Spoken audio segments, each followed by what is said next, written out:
Hi, good evening everyone. Today is 1st of May 2023. आज जो हम बात करेंगे वो करेंगे पाइवेट्स के बारे में। और पाइवेट्स में हम क्या बात करेंगे वो समझ लेते हैं एक बार ही। पाइवेट्स में हम बात करेंगे कि जो मंथली पाइवेट्स बन रहे हैं हमारे, जो हमारे सेंटर पिवट की रेंज बन रही है, और चाहे वो डेली में हो, सॉरी, चाहे वो वीकली में हो चाहे मंथली में हो, वो एक दूसरे पे कोरिलेट कर रही है। जैसे कि मैंने आपको 4-5 दिन पहले ही बता दिया था, इवन शायद बुधवार को ही बोल दिया था कि हमें शायद मंथली ब्रेकआउट हो सकता है जल्दी मिल जाए। और वो आपने देखा कि अब मंथली से हम काफ़ी अच्छी एक बार बना के क्लोज हुए हैं। तो होपफुली अभी तो ये स्टार्टिंग है इस मंथ की, मतलब जो हमारा कल एक पॉजिटिव मंथ स्टार्ट हुआ है। लेट्स सी क्या होता है। हम बस ये कोशिश करेंगे करने की हमें कल क्या करना चाहिए और किस बेसिस पे करना चाहिए। बाकी rest of the market, rest thing हम मार्केट के ऊपर छोड़ेंगे कि मार्केट कैसे बिहेव करती है, हम उसके अकॉर्डिंगली प्लान करेंगे। तो हम स्टार्ट करते हैं सीधा अपने स्क्रीन के साथ और देखते हैं कल हम क्या कर सकते हैं।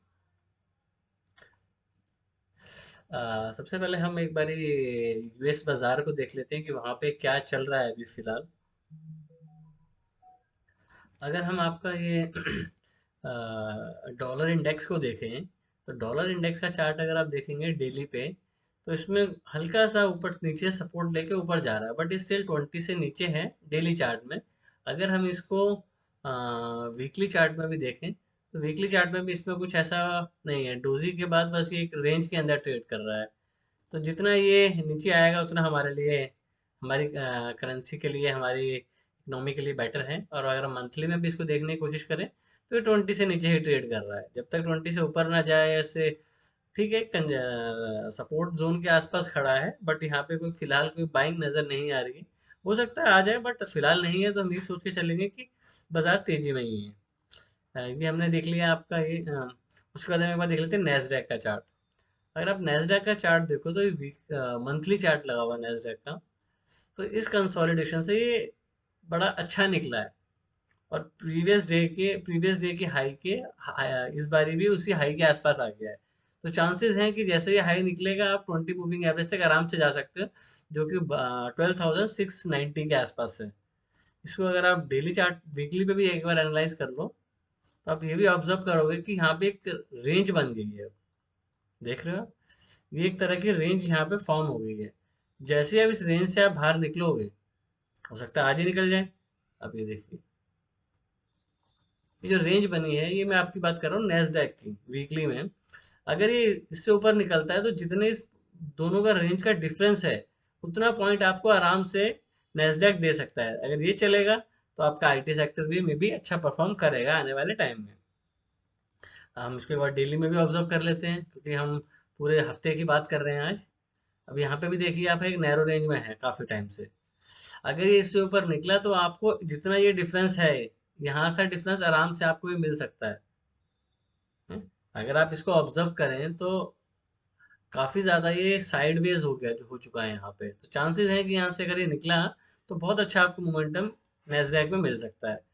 अब हम बात कर लेते हैं एस एन पी 500 में। एस एन पी 500 में देखिए, फ्राइडे को कितनी अच्छी बार बनी है इसमें। मतलब एक फॉलो थ्रू आया है, जो कि मैंने कल आपको एक बात बताई थी, ग्रीन के बाद ग्रीन बनती है। अब रेड के बाद रेड बनी है। तो ये भी प्रोबेबिलिटी हो सकती है कि आज ये थोड़ा साइडवेज रहे। और कोई बड़ी बात नहीं है कि दो बड़े मूव के बाद आप साइडवेज हो जाओ। तो ये दो बड़ी बार बनी, वैसे देखो तो रेड बार के बाद रेड बार का फॉलो थ्रू आया। तो ये चीज़ 80% ऑफ द टाइम चलती है। हमें जस्ट अपना बेसिक कॉन्सेप्ट याद रखना है, इवन दो हम बार के नाम को उसके नाम से डिनोट करें। एक बार इसको वीकली भी चेक कर लेते हैं। वीकली में आप देखिए कितनी अच्छी बार बनी है।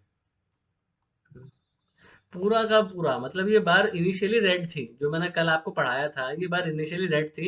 ये पूरी की पूरी बार ऊपर ले गए बायर्स। तो बहुत अच्छे चांसेस हैं कि जैसे ये ऊपर निकलेगा, इसमें भी रैली। तो ओवरऑल हम यूएस बाजार में कोई वीकनेस फिलहाल हमें नजर नहीं आ रही है। आप ये डॉय जोन का भी चार्ट देख लीजिए, इसमें अभी डॉय जोन का भी चार्ट देख लीजिए, इसमें कहाँ से वीकनेस है। आई डोंट नो क्यों पब्लिक को नहीं समझ में आती ये चीज़। लेट्स सी, सबका अपना अपना ओपिनियन होता है। हम आगे बढ़ते हैं। वीकली में भी देख लेते हैं। वीकली में भी अच्छा है, एक रेंज को तो ट्रेंड लाइन को तोड़ने की कोशिश कर रहा है। एक बार डेली में भी ऑब्जर्व कर लेते हैं, मंथली में भी। तो सारे टाइम फ्रेम में ये तीनों सेगमेंट्स ठीक चल रहे हैं। अब आप बैक टू द अपने टॉपिक पे आते हैं कि हमें क्या करना है और हम क्या ऑब्जर्व कर रहे हैं आज। सीधा निफ्टी के चार्ट पे आते हैं, डेली चार्ट पे। अब ये निफ्टी का चार्ट लगा लेते हैं, डेली का। ये जो आपको ब्लू लाइंस दिख रही हैं, दो हॉरिजेंटल लाइन, ये वीकली R1 और वीकली S1 है।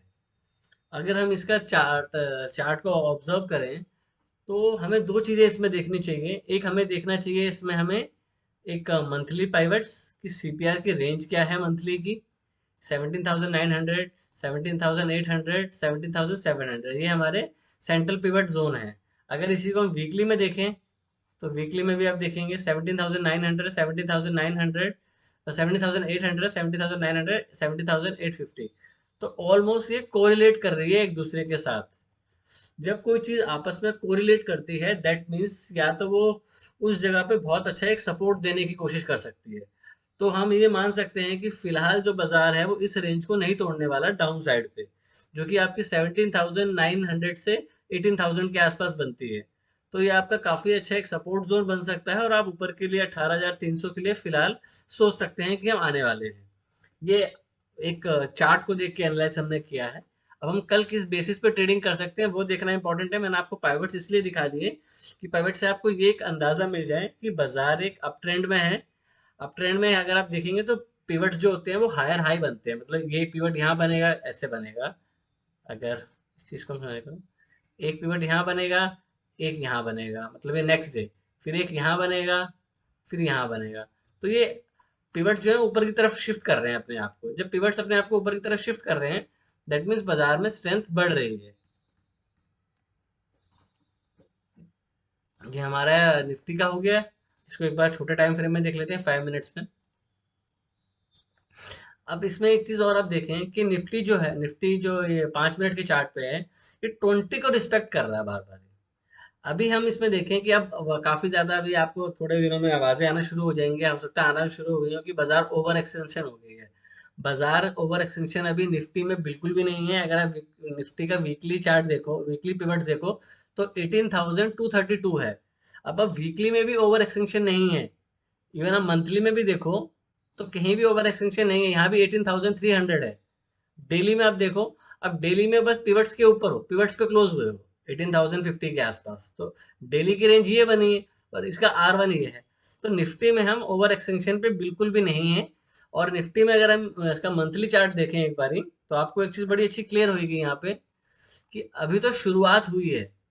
आपने 20 डीएमए हॉल्ट पढ़ा होगा। 20 डीएमए हॉल्ट क्या होता है? 20 डीएमए हॉल्ट होता है कि 20 पे टच किया और वहां से वो बाजार काफी तेजी से ऊपर को मूव करता है। अगर हम देखें, ये 3 डेज डाउन साइड आया, उसके बाद एक डोजी बनती है और इसका हाई ले जाता है। तो इसका जो एक आप इंटरप्रेट निकाल सकते हो, यही निकाल सकते हो कि नेक्स्ट मंथ भी एक बुलिश मंथ होना चाहिए। अब कोई न्यूज आ जाती है, कुछ और चीज हो जाती है, वो एक डिसाइड द पॉइंट है। फिलहाल जो बाजार में नजर आ रहा है, मैंने आपको वो क्लियरली बता दिया कि बाजार में सेलिंग नहीं है। तो हमें बाइंग की साइड पे ट्रेड देखने चाहिए, जो कि मैंने आपको पिवट से भी समझा दिया, मूविंग एवरेज से भी बता दिया, और शॉर्ट टाइम फ्रेम में भी आप देख सकते हैं। और मंथली में तो आप आपकी इनिशियली फर्स्ट मंथ बना है। देखिए यहाँ पे फर्स्ट मंथ बना, तो आपको अगले महीने रैली मिली। ये फर्स्ट मंथ बना, अगले महीने रैली मिली। और दूसरी चीज यहाँ पे आप ये भी देख सकते हैं, जो मैंने कल एक बात बताई कि ग्रीन बार के बाद अगली बार भी ग्रीन होती है। ग्रीन के बाद ग्रीन, रेड आई, फिर ग्रीन के बाद ग्रीन, ग्रीन के बाद ग्रीन। तो आप इस चीजों को भी देखें कि प्रोबेबिलिटी हो सकती है, हो सकता है कल आप अगर आप खुलते ही अगर 18,200 पे हो, तो इनिशियली आपको बाइंग नहीं करनी चाहिए, आपको वेट करना चाहिए प्राइस को नीचे आने का। अब हम इसको अगर 5 मिनट में समझ लेते हैं कि हम कल कर क्या सकते हैं। ये तो एक लेक्चर हो गया कि ये तो सबको पता है। हम कल क्या कर सकते हैं वो ज्यादा इंपॉर्टेंट है। अगर हम इसी रेंज के आसपास खुलते हैं, मतलब इसी रेंज के आसपास 18,050 से 18,040 की रेंज में, और इसका हाई जाता है, तो हम बाय का ही इनिशिएट करेंगे। और इन एनी केस अगर आपको ट्रेड यहाँ पे आसपास मिल जाता है 20 के आसपास, तो हम यहाँ पे भी ट्रेड लेने के लिए रेडी हैं, जो 18,030 है, 13 है। ये आपका एक बाइंग जोन है, ये वाला। तो इस जोन पे आपको बाइंग ही करनी है, ये वाले जोन पे। ये आपका एक बाइंग जोन है। इस पे अगर आपको मिल जाए तो आपको बाइंग करनी है, और आप इस टारगेट के लिए खेल सकते हैं पूरे हफ्ते के लिए। 200 से 250 पॉइंट का मूव आपको बड़े आराम से मिल सकता है फिलहाल जो अभी नजर आ रहा है। बाकी कोई न्यूज़ बेसिस हो तो हम कह नहीं सकते। फिलहाल ये चीज़ पॉजिटिव की साइड है, जो ट्रेड अभी समझ में आ रहा है। अभी अगर हम बैंक निफ्टी का भी चार्ट देख लेते हैं, दोबारा मैं बोल देता हूँ, निफ्टी ने अभी शुरुआत करी है। बैंक निफ्टी आप बोल सकते हो कि ओवर एक्सटेंशन पे जा रहा है। अगर आप इसके डेली के और वीकली के मंथली के चार्ट्स भी देखोगे तो बैंक निफ्टी में थोड़ी सी ओवर एक्सटेंशन है, बट निफ्टी ने अभी तक अंडर परफॉर्म किया है। तो लेट्स सी अब निफ्टी कैसे परफॉर्म करता है। अब अगर हम बैंक निफ्टी का चार्ट देख लेते हैं, अब देखिए बैंक निफ्टी में जो मूविंग एवरेज है वो काफ़ी दूर हो गई है। अगर आपने मेरे रिसेंटली कुछ वीडियोस देखे हैं तो मैंने उसमें बड़े क्लियरली आपको बताया है, जहाँ पे 20 और 200 का डिफरेंस ज़्यादा हो जाता है। जिस जगह पे 20, 200 और प्राइस का डिफरेंस बहुत ज़्यादा हो जाता है, वहाँ पे आपको बाइंग के लिए इनिशिएट नहीं करना चाहिए। आपको थोड़ा वेट करना चाहिए कि बाजार थोड़ा या तो टाइम करेक्शन करे या वहाँ से रिएक्शन आए। तो अभी फिलहाल हम इसको डेली चार्ट के हिसाब से इसमें बाइंग नहीं लग रही है। नहीं लगने का मतलब ये नहीं है कि हम बाय नहीं करेंगे। अगर इसका हाई जाएगा तो हम फिर बाय करेंगे, बट वेट करेंगे थोड़ा सा कंसोलिडेशन का कि इसके आसपास कंसोलिडेशन करें, देन अगेन का। तो वो करने के लिए हमें एक बार हम इसका मंथली भी देख लेते हैं, क्योंकि मंथ क्लोज हो गया है। देखिए ये देखो, यहाँ ग्रीन बार बनी, नेक्स्ट बार फिर ग्रीन हो गई। तो यहाँ पे आप बोल सकते हो, क्योंकि आप इस बार का देखो तो इस मंथ में आपको टोटल 2600 पॉइंट्स की रैली मिल चुकी है बैंक निफ्टी में। बैंक निफ्टी में आपको 2000 पॉइंट की रैली मिली है, ऑलमोस्ट 6.5% आप इस महीने रैली कर चुके हैं बैंक निफ्टी में। अगर आप निफ्टी में देखेंगे तो निफ्टी में अगर आप देखेंगे तो आपकी ऑलमोस्ट कितने पॉइंट की रैली हुई है, पॉइंट्स भी देख लेते हैं। आपकी ऑलमोस्ट 700 पॉइंट्स की रैली हुई है, 4% निफ्टी ऊपर गया है। बट आप ये देखो, ये 20 के पास है और ये 20 से कितना दूर है। अभी मंथली है, आप डेली भी देख लेते हैं। देखिए 20 से काफी दूर है।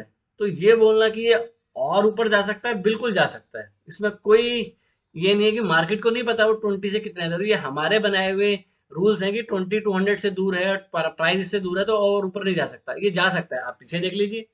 ये देखिए, ये यहाँ पे गया नहीं, गया ऊपर गया है। तो बस ये एक रिस्क रिवॉर्ड रेशियो थोड़ा सा हमारे अगेंस्ट हो जाता है, जिस वजह से हम इन चीजों की बात करते हैं। हम्म। अगर इसको हम छोटे टाइम फ्रेम में देखें कि हमें कल करना क्या चाहिए, वो ज्यादा इंपॉर्टेंट है। अब देखिए, इसने फ्राइडे के दिन पूरा दिन कंसोलिडेशन किया, मतलब ऊपर गया, उसके बाद कहीं नहीं गया। बैंक निफ्टी नीचे जा रहा था, मतलब बैंक निफ्टी डाउन साइड में था, निफ्टी साइडवेज परफॉर्म कर रहा था। अब जैसे ही हमने ये वाली बार निकाली थी, ये वाली, ये जो आपकी कंजेशन थी प्रीवियस डे का, जो साइडवेज बना हुआ था, ये जैसे ये बार करी आपको स्पॉटल, मतलब वर्टिकली एकदम रैली मिल गई। तो अब आपका यही बाइंग जोन दोबारा बनता है। अगर प्राइस आपको इस 20 के आसपास मिले तो आपको दोबारा बाय करना चाहिए, या इसके ऊपर खुले, बट थोड़ा वेट करना चाहिए, क्योंकि बैंक निफ्टी में थोड़ी मोमेंटम बहुत ज्यादा हो चुका है। आप 2500 पॉइंट रैली कर चुके हैं। अगर by chance in any case अगर आप 400 पॉइंट कल ऊपर खुल जाते हैं, सपोज करते हैं, तो पहला इनिशिएट होगा खुलते ही सेल करने का। आप इस चीज को समझे, क्योंकि बाजार सेंटीमेंट्स पे भी चलता है। क्योंकि अगर जो कल कैरी करके गए हैं, अगर उनको 400 पॉइंट बैंक निफ्टी ऊपर मिलेगा तो वो बुक करेंगे अपना प्रॉफिट।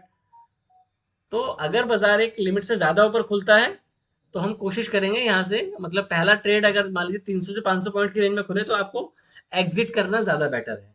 क्लियर है? मतलब एग्जिट मतलब शॉर्ट करना बेटर है टू द इस पॉइंट तक के आने के लिए। हमारे दोनों चीजों के पॉइंट क्लियर हो गए। अभी रिसेंटली मैंने एक चार्ट डाला था इसका, एक ग्रासिम का, आपको फ्राइडे को, कि इस पॉइंट से अगर ऊपर जाएगा तो इसमें रैली हो सकती है।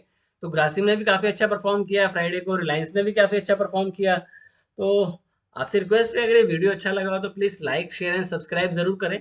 मैं जल्दी ही एक आई लर्निंग का जो मैंने वेबिनार डाला था अभी, आई ओपन वाला, उस पर एक नेक्स्ट टॉपिक पे वीडियो लाऊंगा कि आपको को बेसिक से आप स्टेप बाय स्टेप ऊपर चल पाए। तो अगर आपको इस तरह की इंफॉर्मेशन, जानकारियां ऑन टाइम, बिफोर टाइम चाहिए हो, तो आप प्लीज़ यूट्यूब चैनल को सब्सक्राइब करें, क्योंकि वहाँ पे मैं डेली बेसिस पे काफ़ी इंपॉर्टेंट पॉइंट शेयर करता हूँ। इवन ग्लोबल के बारे में वहाँ डिस्कस किया जाता है कि अदर थिंग क्या हो रही है। जैसे मैंने अभी रिसेंटली एक वीडियो में बोला था, आई डोंट नो कि कितने लोग उस चीज़ को समझ पाए हैं, कि अपनी स्ट्रेंथ को समझने की कोशिश करें। हमारी जो देश में इन्फ्लेशन की हम बात कर रहे हैं, वो इम्पोर्टेड इन्फ्लेशन है। इम्पोर्टेड इन्फ्लेशन का मतलब होता है कि बाहर से आई हुई है। तो वो एज सुन एज वो डिस्काउंटेड हो जाती है, और बाजार एक ही चीज पे बार बार नहीं गिरता है, बाजार हमेशा अहेड ऑफ टाइम सोचता है। अगेन थैंक यू, और मिलते हैं कल मॉर्निंग में कुछ स्टॉक्स के साथ। और इंडाइसिस में कुछ भी अगर प्राइस एक्शन में कुछ नजर आता है तो definitely will post on YouTube community as well on Twitter. Thank you once again, bye and take care. Please consult your financial adviser before taking any advice. Bye.